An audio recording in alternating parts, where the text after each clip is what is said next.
Merci beaucoup.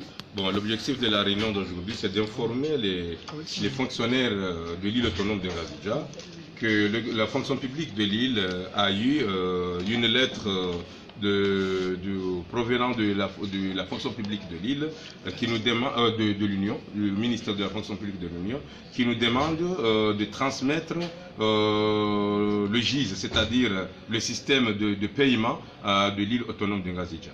Donc, conformément au texte réglementaire et juridique de notre pays, l'exécutif de Ngazidja se trouve dans l'impossibilité d'envoyer ce GIS. Donc, nous avons appelé les fonctionnaires de l'île pour les informer que désormais, l'île de Ngazidja ne peut pas répondre favorablement à la lettre qui nous est envoyée demandant la transmission de notre fichier.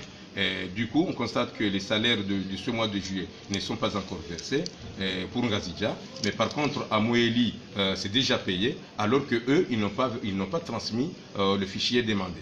Mais sachant que le gouverneur de l'île a demandé au gouvernement de l'Union de pratiquer la procédure normale que nous avons toujours entreprise depuis que nous sommes là, et donc l'exécutif, le pouvoir de l'Union a remis le chèque nécessaire permettant de payer les agents de l'île de Moéli.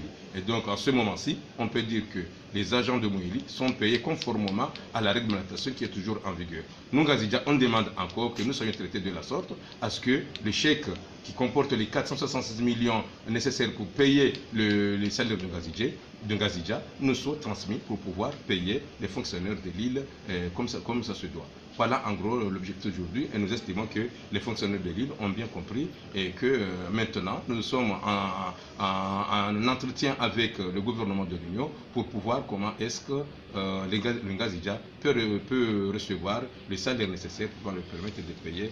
Monsieur le commissaire de la fonction publique, Monsieur Issaka, on ne comprend pas parce que comme vous avez dit que Moéli est déjà payé, par contre Ngazidja et Anjou n'ont pas payé. Est-ce qu'il y a un problème ou bien...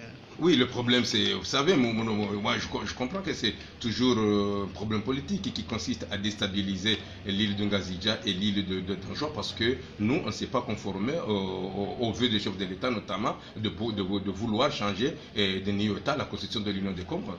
Et donc, du fait que nous, on n'a pas adhéré au processus voulant changer la constitution des Comores, donc il faut nous déstabiliser. Et je crois que c'est parmi les mécanismes retenus de pouvoir déstabiliser l'île. Nous estimons que quand même ils vont comprendre, car d'après la lettre que nous avons adressée au secrétaire général de la fonction publique de l'Union, nous avons démontré la raison pour laquelle on n'est pas en mesure de répondre favorablement à leur requête.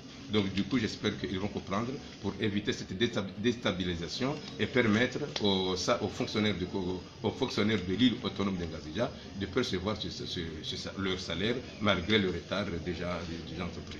On vous remercie, monsieur le commissaire. Merci beaucoup.